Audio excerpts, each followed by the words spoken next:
एक दिन गौतम बुद्ध अपने शिष्यों के साथ कुटिया में बैठे थे।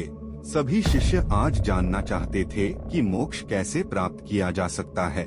इसलिए उन्होंने बुद्ध जी से निवेदन किया कि वो आज मोक्ष पर उपदेश दें। शिष्यों की बात मानकर बुद्ध जी ने एक कहानी सुनाना शुरू किया। यह कहानी थी एक जल्लाद और भिक्षुक की। अपने राज्य का मुख्य जल्लाद, जिसने बहुत से गुनाहगारों को दंड दिया था, अब वह रिटायर होकर राज्य से बाहर एक कुटिया बनाकर अपना जीवन व्यतीत कर रहा था। उसे हमेशा लगता था कि उसने कितने लोगों की हत्या की है, वह कितना पापी है। ऐसे ख्यालों से वह हमेशा घिरा रहता था। वह अपना सारा दिन पश्चाताप में ही गुजारता था। एक दिन वह रोज की तरह इन्हीं ख्यालों में खोया हुआ खाना खाने के लिए थाली परोस रहा था। तभी उसको दरवाजे से किसी की आवाज आई। उसने बाहर जाकर देखा तो एक भिक्षुक खड़ा था। भिक्षुक के चेहरे को देखकर ही जल्लाद समझ गया कि भिक्षुक बहुत ही लंबी साधना के बाद आज उठा है और भूख से व्याकुल भी है। जल्लाद के मन में आया कि जिंदगी भर तो मैंने बस हत्याएं ही की हैं। आज मौका मिला है कुछ पुण्य कमाने का, तो इसे गंवाना नहीं चाहिए। उसने भिक्षुक को अंदर बुलाया और अपनी खाने की थाली उसे दे दी। भिक्षुक खाना देखकर बहुत प्रसन्न हुए। भर पेट भोजन करके भिक्षुक ने जल्लाद से बातचीत शुरू की।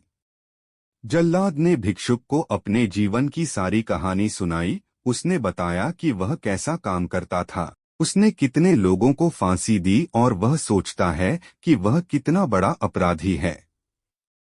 जल्लाद की वेदना सुनकर भिक्षुक बहुत ही शांत स्वर में बोले कि क्या तुमने वो जीव हत्याएं अपनी मर्जी से की थी? जल्लाद ने कहा, नहीं, मैं तो बस मेरे राजा की आज्ञा का पालन कर रहा था। मेरा कोई भाव नहीं था उन्हें मृत्युदंड या सजा देने का।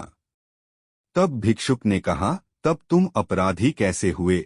तुम तो अपने राजा के आदेशों का पालन कर रहे थे। जल्लाद को एहसास हुआ कि वह किसी गलत काम के लिए जिम्मेदार नहीं था। उसका कोई दोष नहीं है, वह तो सिर्फ अपना दायित्व पूरा कर रहा था। इस प्रकार जल्लाद का मन शांत हुआ। फिर भिक्षुक ने जल्लाद को उपदेश दिया और उससे विदा ले ली। भिक्षुक को विदा करके जब जल्लाद वापस घर में आया, उसकी मृत्यु हो गई, जिसके बाद उसको मोक्ष प्राप्त हुआ।